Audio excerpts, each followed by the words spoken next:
Palad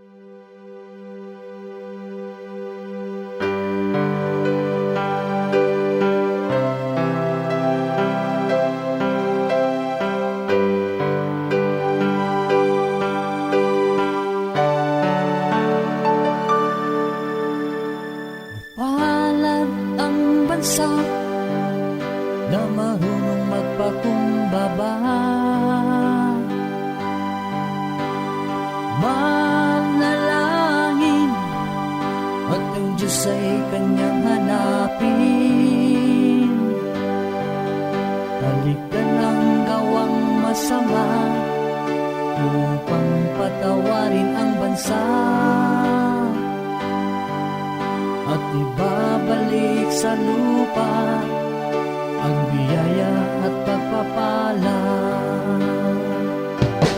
Iwagayway ang ating mga kamay, hudyat ng pagpapala sa ating bansa. Itaas ang pangalan ng Diyos na buhay. Pilipinas, Pilipinas,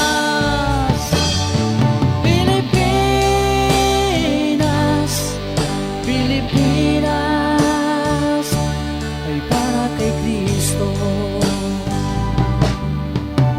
Jesus, maghari ka sa aming puso at kaluluwa, at sa isip, sa salita at sa gawa, ay makikita na ikaw, Diyos, ay dakila upang maging huwaran ng iba pang mga bansa. Iwagayway ang ating mga kamay, hudyat ng pagpapala sa ating bansa. Itaas ang pangalan ng Diyos na buhay. Pilipinas, Pilipinas,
para kay Kristo.